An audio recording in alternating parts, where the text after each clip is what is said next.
The views and opinions expressed on any program are those of the producers and/or the persons appearing on the program and do not necessarily reflect the views and opinions of FRC Media, Bristol Community College, or the City of Fall River.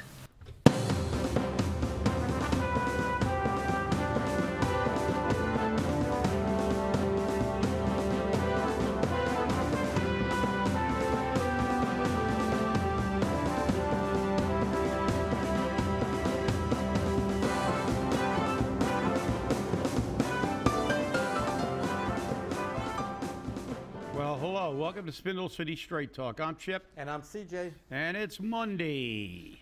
And what a weekend we have and what a week we've got coming forward. That's true. Always. In the Riv. Just for our viewers' information, the National Weather Service has issued a tropical storm warning in our area. High waves and winds and rain coming for the next 3 days. Yeah, so we should be looking forward to that. I'm sure that everybody just wants to go out and fly some kites this next 3 days. Just in case, it's on according to the Weather Service until 11:57, I believe, on the 21st. So today's the 18th. So bring your umbrella until the 21st. Yeah, we're gonna have to. I'm telling you. Be prepared. But it's going to be very interesting. How many people read Marc's column this weekend? I did. It was kind of the rambling thoughts of a political man. It wasn't really any specific thing. No, He just kind of a bunch of thoughts. But I think what was funny was he brought up a couple of very interesting things, which is true. Now, and I guess it's the 5th rambling thought. Fourth rambling, Fall River. There's been some kind of settlement, town, city here since England owned America. I guess that's us. All these years of history, and it comes down to Correa versus Pereira. Maybe all that history wasn't worth the trouble. Now, if it gets Kevin Aguiar reelected, you know, Aguiar was once, involved in an illegal gaming operation. But, you know, I think it's funny because part of his column and also part of some other interesting news articles is maybe you do need to be a felon to take office in Fall River. Yeah, and he said, you know, at this point in Fall River's history, being investigated, convicted, or probationed, it's almost a qualification to run. Is that the best we can do? Well, yeah, and then he goes further to say maybe next time I'll just run from being while incarcerated. It'll help to get parole. Well, not with the new charter. Yeah, not with the new charter. Which is another story. Yeah, which I was speaking about this morning.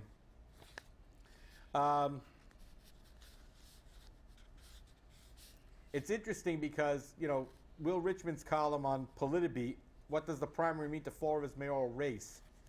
Because 2 years ago, Correa took 21 of the city's 29 precincts. This year, he grabbed 20. Well, you know, he only won by 600 and some odd votes last time, and this time he didn't.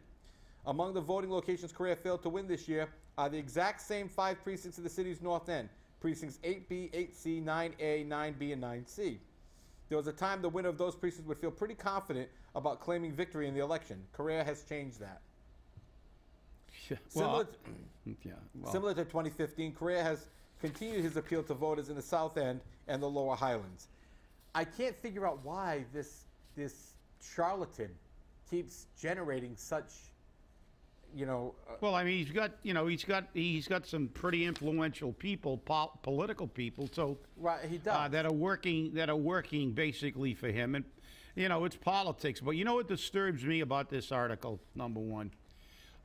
You know, we talked about the election results, and obviously it's they're subjective interpretations. But, you know, the two things that disturb me about this article, he doesn't say that in a very poorly attended primary with a very low turnout, an incumbent mayor with all his money and all his pushing to get all of his people out only got 40 just a little under 45, over 45. You know, we rounded off to 46% of the vote. So that's not an that's not an indication of strength. He did go on to say there were 1,460 votes that went to the other candidates. But you know what disturbs me most about this whole article? And I would think that someone who is in the news media, you know, and it tries to be kind of has an objective perspective of what's going on, to make a statement like, yes, you know, and this is the key with these people. You know, Goebbels' lie that we always talk about, when people went before the council and said, you got to understand that your taxes have to go up every year and your fees have to go up every year. That is not true. That is not true. Has anyone ever heard of not giving out massive pay raises? In private industry, when a business begins to lose money, do they give everybody a $30,000 pay raise? Do they create all kinds of new jobs for their friends? No. They attempt to control their spending, but not the government and not this mayor. So Will Richmond is basically almost legitimizing this attitude when he says, yes, taxes are rising 2.5% again. By the way, Rich, there's also there's also an override pending for $240 million.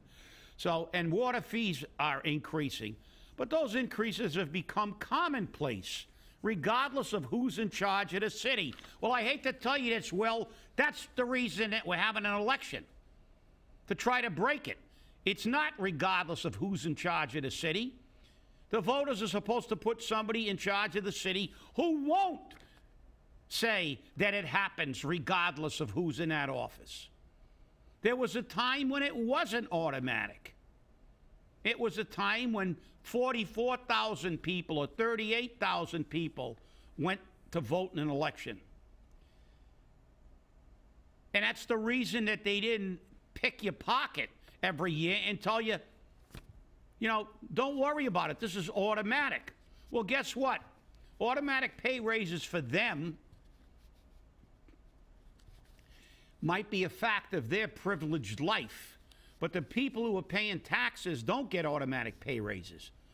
They work in places where they might not have had a pay raise for the last 2 or 3 years. They work in places where they just don't go up and say, well, don't worry about it. The boss is just going to give us anything we want because we said so. Well, as I said, government. You give them the Sahara Desert, they'll run out of sand in 5 years. Why? Because of stuff like this. You know, if you're going to write an article, why don't you make that sentence complete? I cannot believe you put in, it's become commonplace regardless of who's in charge of the city. That's the point of having an election.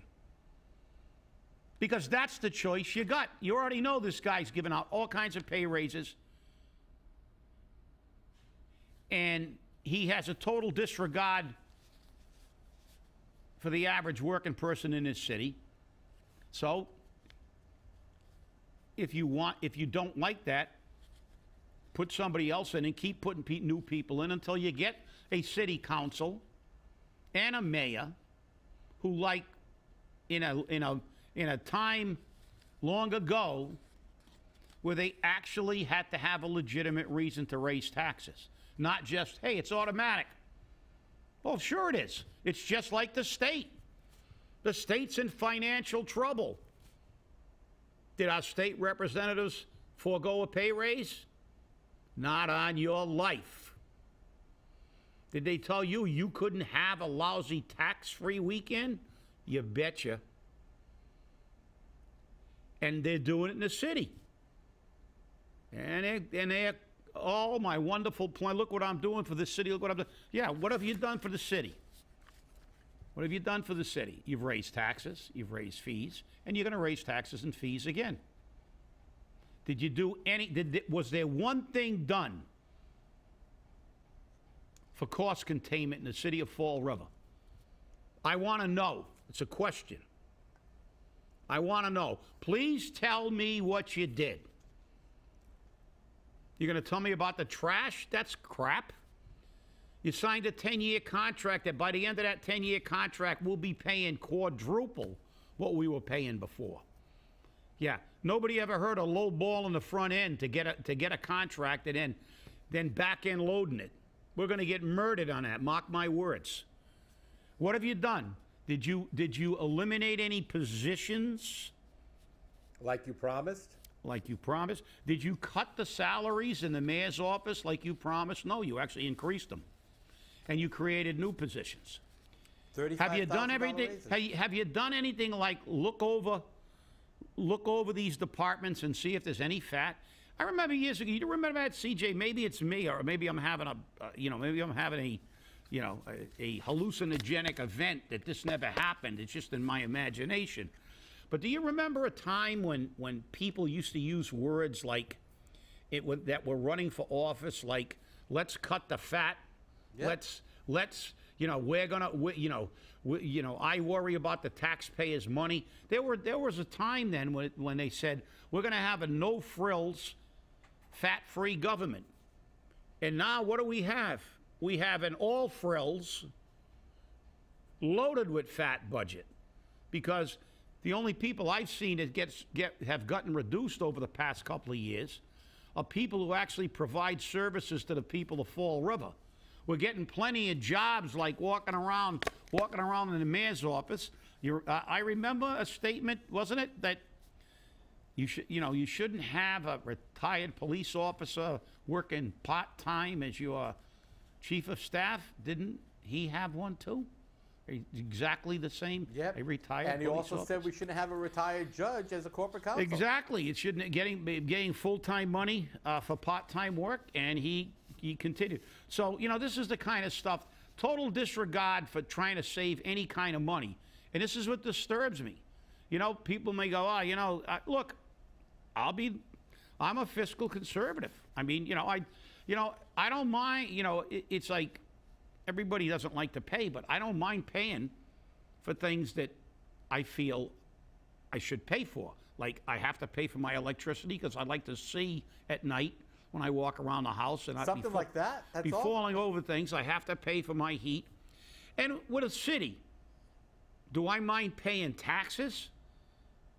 No. If those taxes are earmarked for public safety, for education, for essential services, to have enough clerks down in City Hall so I don't have to stand in line for an hour to pay my water bill. Do I mind paying for things like that? No. That's called priority spending.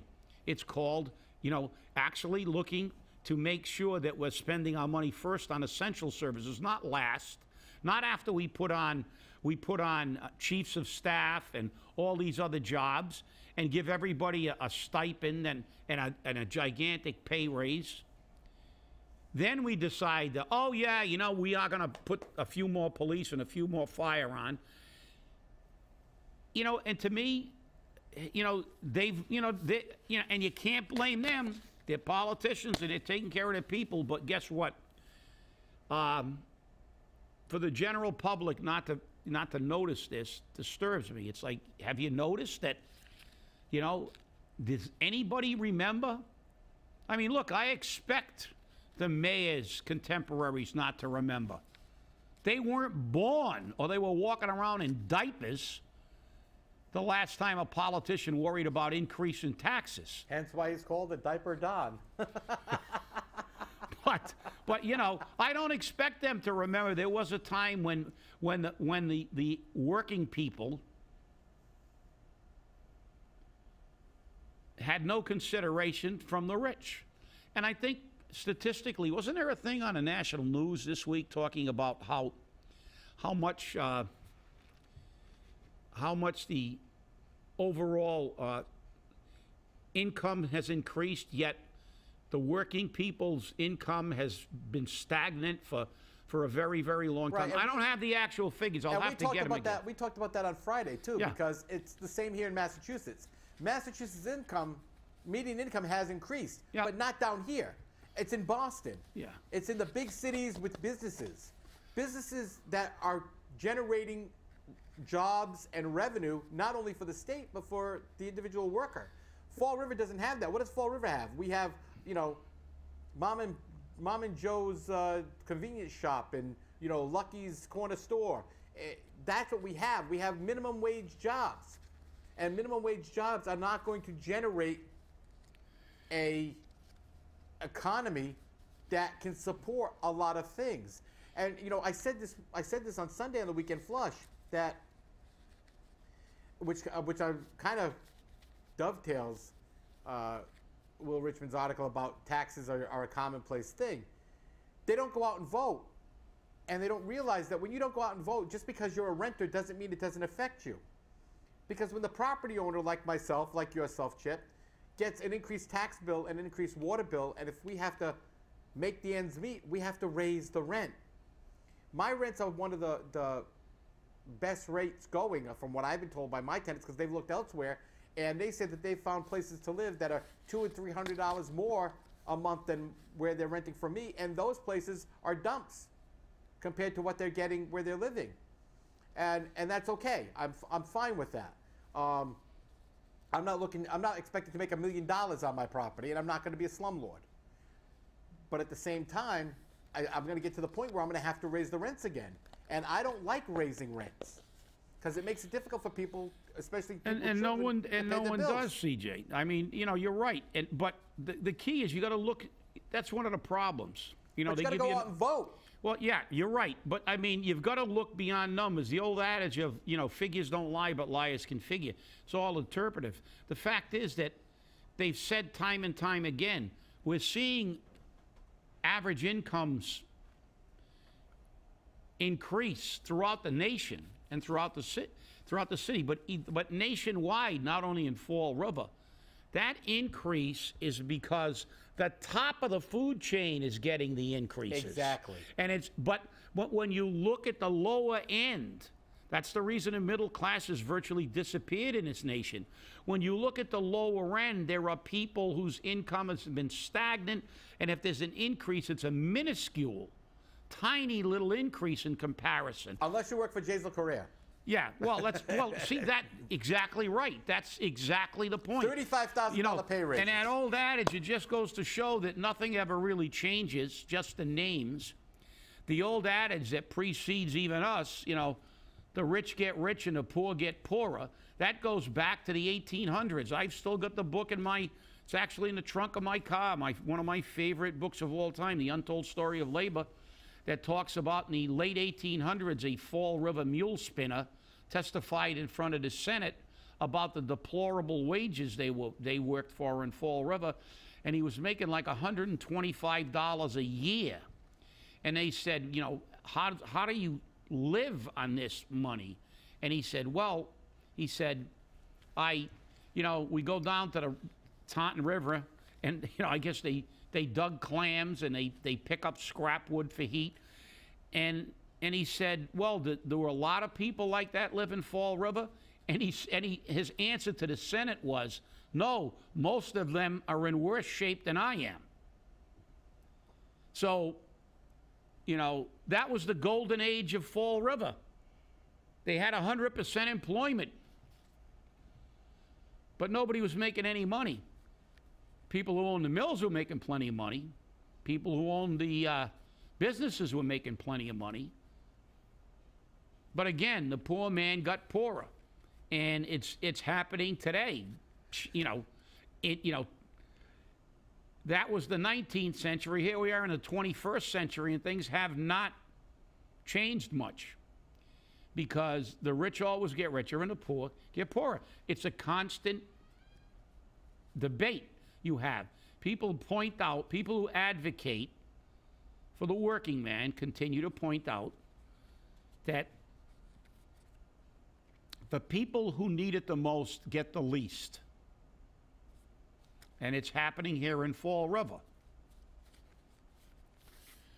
So it's so what is the race? And we're gonna move on to the pro and con statement here. One of my favorites. Well, yeah, that's one of them, and I think what's interesting is that nobody has you know, they did adopt Mass General Law 53, Section 18A. 18B, excuse me. 18B, so the Herald News reported it wrong. It's Section 18B. B, yeah. Okay, the council's action must be approved by the mayor and corporate counsel Joe Macy. Once it is signed off by the mayor, Jason Correa, there are 7 days to get written arguments from proponents and opponents of the ballot question. City Councilor Stephen Camara recently began pushing for the pro-con verbiage on the November 7th ballot regarding the charter change. I always feel that the voter education, more education is better than less. And I said the same thing. But Augie Venice, if you agree with most of it, vote for it. Okay? Who heads up a pro-charter group, cautioned the council about the legality of placing pro-con language on the ballot and called the debate an unwarranted delay. Hey, Mr. Venice, get your head out of your backside. The people have a right to hear what this is about. And the problem that we have, Mr. Venice, is that people like you are working to deny the people of Fall River the right to know that this charter is going to strip them of their rights, is going to make it more difficult for them to do things like recalls, because you want to strip the state law and make it a city charter law. And they also can't change the charter. And you can't change the charter. The politicians and appointees are going to be changing the charter. And that's how you strip the rights. So the foxes are going to run the hen house. Yeah, exactly.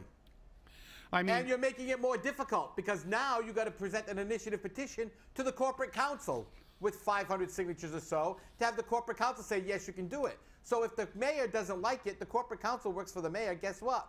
Corporate council says you can't do that. My opinion is it's illegal, so it's not going to go forward. Yeah, well. And we had that happen during the recall, if you remember correctly, from a certain attorney who said that everything we were doing was illegal, and it wasn't. Because we did the exact same thing, the exact same way, when it went through that time, the second time. Well, you know, what disturbs me about this whole thing is the manner which they're doing it. They're being very duplicitous. You know, you had Mike Mioza saying he was adamantly opposed to the pros and cons being on there. Then he said, no, I don't really care. But then they worked behind the scenes to get all kinds of legal opinions and everything else. And now you're sending in Mr. Venice to say it's an unnecessary, unwarranted delay. Yeah, heaven forbid we educate the public, because the statement that I've read that they want to put on there is absolutely, totally misleading, because it talks about how they're going to alter the charter and review the ordinances on a really strange way. It's by the end of the year. It's like your registration. By the end of the year, you know, for 3 and 5 and 7 for the charter, but they don't tell you. And to me, that is lying by omission. See, they're not telling you that they've completely changed the mechanism to change the charter. The people will no longer elect, and by the way, that they elected them to review the charter, not create a whole new one. So right out of the gate, it was wrong. But the fact is that you elected members of the community, then they went out and hired somebody else, which I don't agree with. But that process will now be gone. Your charter is going to be changed by politicians and appointees and everybody but you, the people. And I don't want to hear it, because they'll say, well, we don't need to put that in there. Read the charter. Well, why should, if you're going to put an opinion and you're going to state about when the charter, at least explain how the new way, because that's a completely different manner. Forget about the fact that now you need more signatures to run for mayor than you do for state office. Forget about all the other things that impede the people's ability to have a voice in their own government, which, by the way, but the Constitution of the Commonwealth clearly states that that's illegal.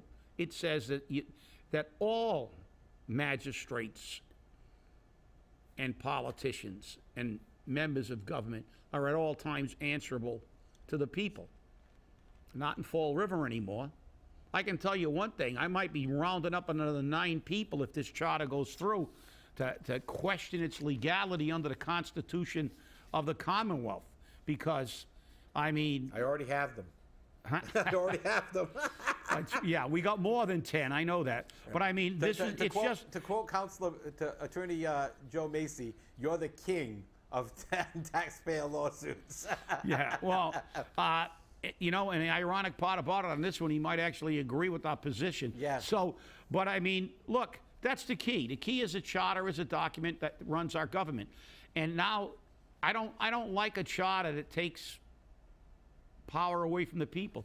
How many years have we heard in Fall River when there's an issue, people complaining, and then they say, well, there's nothing we can do.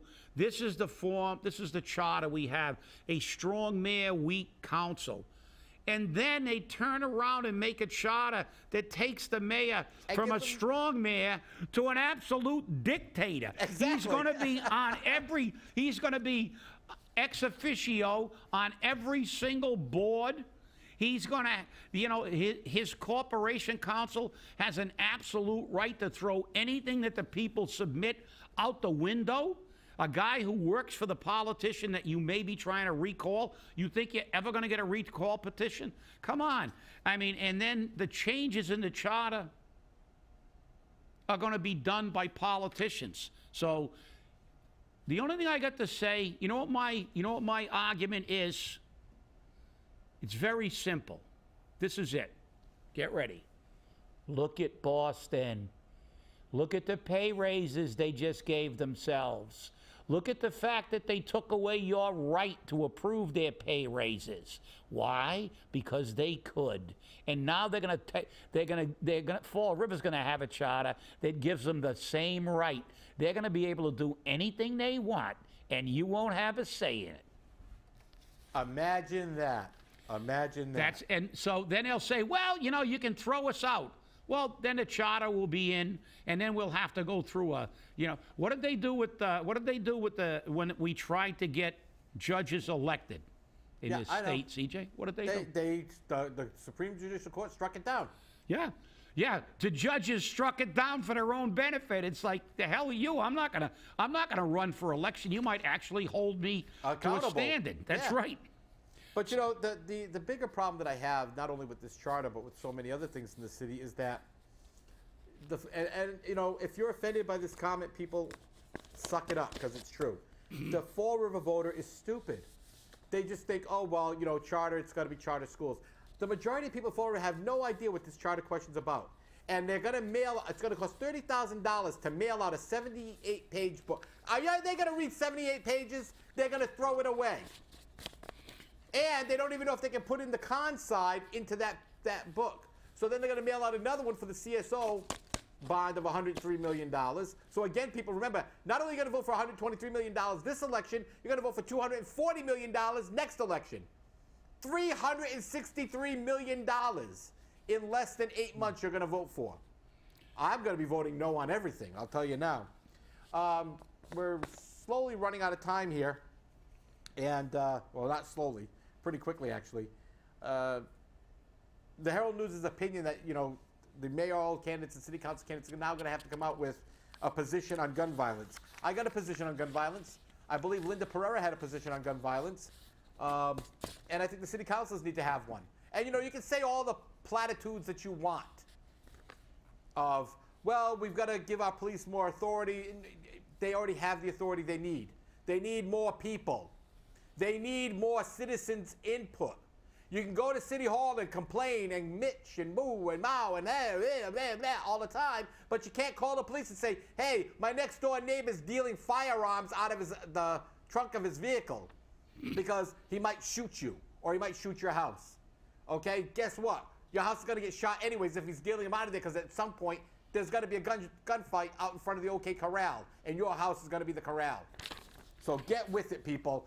Let these city council candidates, let these mayoral candidates know this is what I want, not what you think they need. Well, you know,